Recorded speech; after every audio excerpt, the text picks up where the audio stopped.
I need you to stop and really listen for the next few minutes because I'm going to walk you through something that has fundamentally changed how I think about aging, muscle, and the biology of getting older. And I want to start with a question that I'm going to leave open for a little while. A question that I promise you I will answer completely, with the exact mechanism and the exact protocol by the end of this. The question is this: why do some people in their 70s move like they're 50, while others in their early 60s can barely climb a flight of stairs? It is not genetics, it is not luck, it is not even exercise alone. And when you understand the true biological reason, a specific molecular pathway that most conventional physicians never mention because, frankly, most of them were never trained to think about it this way, you will never look at your plate the same way again. I've spent over 2 decades in the intersection of nutritional medicine and longevity research. I've watched the supplement industry sell people on protein powders that their aging digestive systems can barely process. I've watched primary care medicine completely ignore the single most evidence-based intervention for sarcopenia, age-related muscle loss, that exists. And I've watched patients of mine, people in their late 60s and 70s, regain strength, independence, and quality of life, not through pharmaceuticals, not through expensive interventions, but through precise, strategic food choices backed by some of the most compelling clinical data I have ever reviewed. Here is what conventional medicine gets wrong, and I want to be clear. I'm not here to be contrarian for the sake of it. I'm here because the data demands honesty. After the age of 60, a process called anabolic resistance begins to accelerate. This simply means your body becomes progressively less efficient at converting dietary protein into functional muscle tissue. Think of it like a construction crew that used to build 10 walls a day and now, with the same materials, can only build 6. The protein is there, the intent is there, but the machinery is less responsive. And this is the problem that conventional dietary advice completely fails to address, because conventional advice was not designed with the aging metabolic environment in mind. It was designed for younger adults with fully functioning digestive systems, robust stomach acid production, and muscle cells that respond readily to protein signaling. After the age of 65, gastric acid production decreases by up to 40%. That matters enormously, and here is why. Stomach acid is the primary solvent your body uses to break down dense protein structures, particularly animal proteins like chicken, beef, and pork, into individual amino acids that your cells can actually absorb and use. When that solvent capacity is diminished, a significant portion of the protein you eat never gets absorbed at all. It moves through your digestive tract largely intact. You're paying for protein your body is not receiving. This is why a 70-year-old who eats a chicken breast is not getting the same anabolic signal as a 35-year-old eating the same meal. The protein quality on the label means almost nothing if your aging digestive system cannot liberate and absorb it efficiently, and the implications go further than digestion. After 60, chronic low-grade inflammation, what researchers call inflammaging, becomes a systemic problem. Nearly 80% of adults over 60 show elevated levels of C-reactive protein and other inflammatory cytokines in their blood. These inflammatory signals directly interfere with the mTOR pathway, which is the primary cellular switch that governs muscle protein synthesis. Think of mTOR as the ignition system of your muscle-building engine. Inflammation throws sand into that ignition. You can eat protein all day long, but if inflammation is chronically elevated, the signal to build and repair muscle is being actively suppressed at the cellular level. This is the second reason conventional dietary advice fails older adults. It almost never addresses inflammation as a primary variable in muscle metabolism. Now I want to talk about 5 specific foods, and I'm going to build towards something at number 1 that I genuinely believe is one of the most underutilized longevity tools in human nutrition. But I want to do it in a way that gives you the full picture. Not just what to eat, but why, and exactly how to use it to maximize the benefit. Let's start with sardines, and I understand the instinctive reaction. Stay with me. A 100-gram serving of sardines delivers approximately 25 grams of complete protein, meaning all 9 essential amino acids your body cannot synthesize on its own. But the real story is the omega-3 fatty acid content, specifically EPA and DHA. Research published in 2020 from the University of Exeter demonstrated that omega-3 supplementation in adults over 65 increased the rate of muscle protein synthesis by 35% compared to placebo. 35%. Not from a pharmaceutical, from a fat. The mechanism is elegant. EPA and DHA directly modulate the inflammatory cytokine cascade that suppresses the mTOR pathway. They are, in a very literal biochemical sense, unlocking the ignition switch that inflammation has been jamming. The practical application here is straightforward. Sardines 3 times per week, packed in water or olive oil, paired with leafy greens like spinach or arugula. The magnesium in those greens enhances cellular uptake of omega-3s and improves the efficiency of protein synthesis at the mitochondrial level. These are synergistic effects that no supplement company can replicate in a capsule. Eggs, specifically whole eggs, deserve a full rehabilitation in the minds of anyone over 60 who was told to avoid the yolk. A landmark study from the University of Illinois found that men and women over 60 who consumed whole eggs after resistance exercise increased muscle protein synthesis by 40% more than those who consumed only egg whites. The yolk is where the magic lives. It contains leucine, the most critical amino acid for activating the mTOR pathway, along with phosphatidylcholine, which maintains the fluidity of muscle cell membranes. After age 65, membrane rigidity increases by roughly 30%, making it harder for nutrients to enter cells and waste products to exit. Phosphatidylcholine from the yolk directly combats that rigidity. The yolk also contains vitamin D, and I cannot overstate how important this is. 73% of seniors are vitamin D insufficient, and vitamin D is directly linked to muscle fiber recruitment, meaning your ability to actually activate the muscle fibers you have. 2 to 3 whole eggs in the morning, within 1 hour of waking, when cortisol is naturally elevated and protein intake helps blunt its muscle-wasting effects. Pair them with cherry tomatoes. The lycopene activates cellular repair pathways that work cooperatively with leucine to accelerate recovery in fast-twitch muscle fibers, which are the fibers that decline most rapidly with age. Lentils are the most underestimated protein source in the human diet, and the science here is extraordinary. 1 cup of cooked lentils contains 18 grams of protein, but the protein content is almost secondary to the fiber profile. Lentils contain resistant starch that feeds the specific gut bacteria responsible for producing short-chain fatty acids, and this is where the gut-muscle axis becomes fascinating. Research from the American Gut Project found that seniors with well-nourished, diverse gut microbiomes showed 56% higher rates of muscle protein synthesis compared to those with depleted microbiomes. Your gut bacteria are not passive bystanders.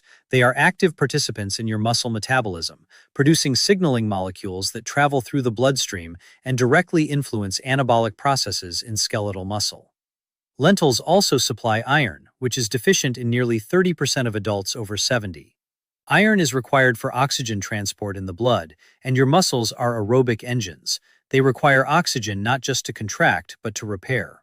Without adequate iron, your muscle repair cycle is running at half power, regardless of how much protein you consume. 3 to 4 servings per week, always with a squeeze of lemon juice.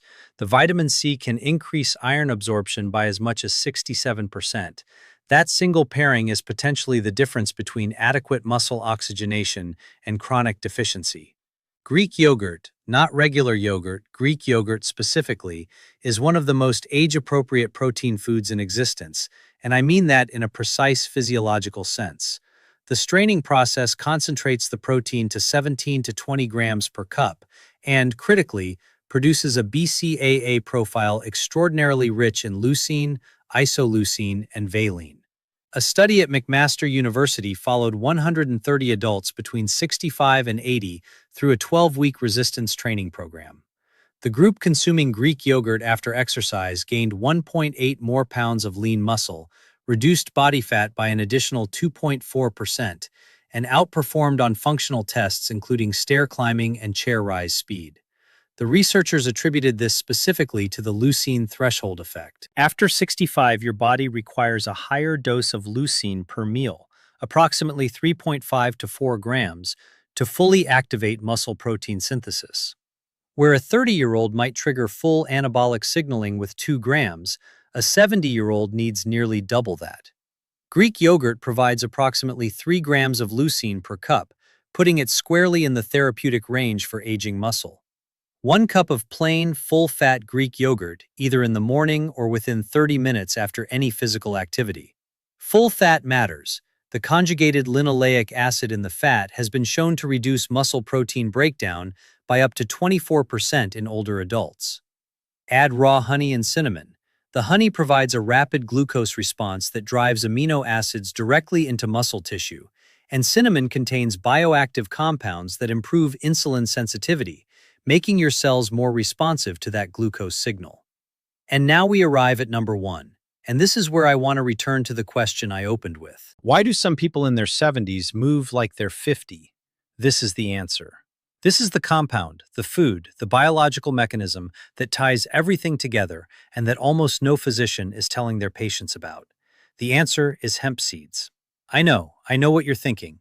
Let me give you the science and then let the data speak for itself. Hemp seeds are not marijuana.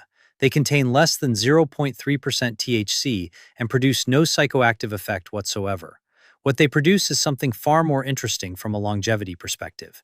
3 tablespoons of hemp seeds contain 10 grams of complete protein, all 9 essential amino acids plus 2 conditionally essential amino acids, arginine and histidine, that become critically important in older adults. The protein digestibility corrected amino acid score, which is the gold standard measurement of how effectively your body actually uses a protein, rates hemp seed at 0.69 to 0.97, placing it ahead of many animal proteins in terms of bioavailability for aging digestive systems.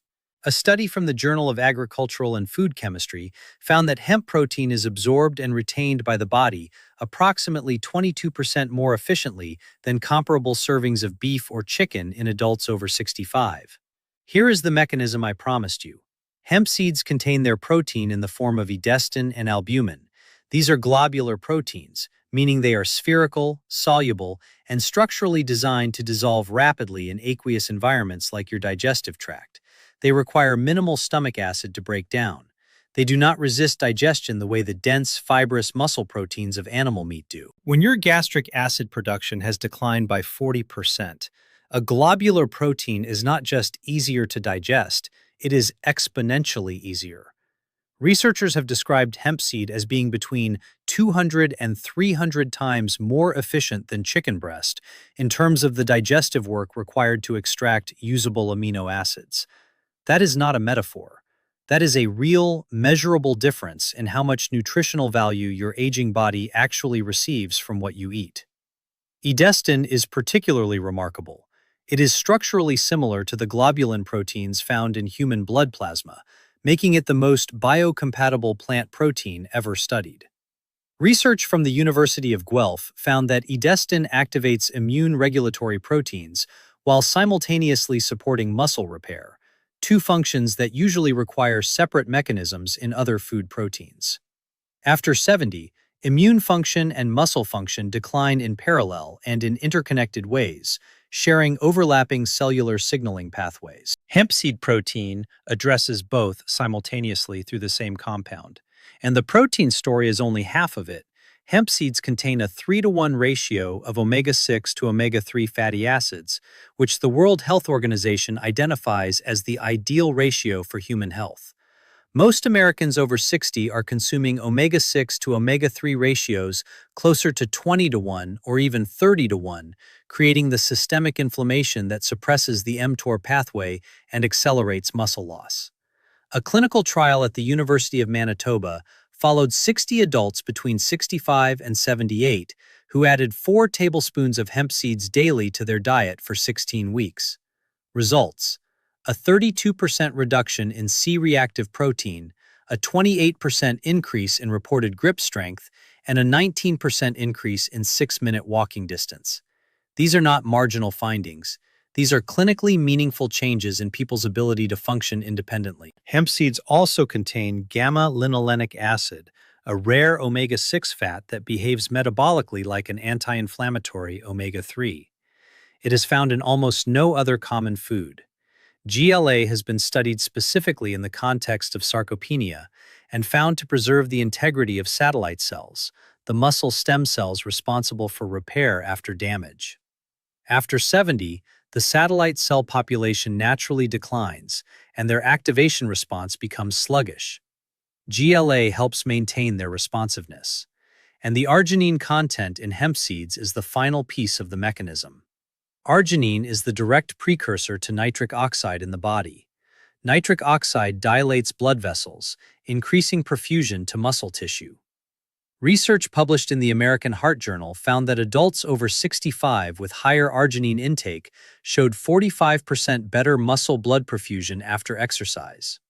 More blood flow means more oxygen, more amino acid delivery, and faster recovery. This is the full mechanism: enhanced protein bioavailability, reduced inflammation, preserved satellite cell function, and optimized muscle perfusion, all from a seed that costs less than $2 a pound. If you are finding this valuable, I want to ask you right now to hit that subscribe button and leave a comment telling me your age and one change you are going to make this week. I read every comment personally, and your experience matters to this community. The protocol is simple: 3 to 4 tablespoons of shelled hemp seeds per day. Sprinkle them on your Greek yogurt in the morning. You are stacking two of the most powerful anabolic foods on this list simultaneously. Add them to oatmeal, smoothies, or salad dressings. They have a mild, slightly nutty flavor that most people find completely neutral. They require no cooking, no preparation, and no change to your existing diet beyond addition.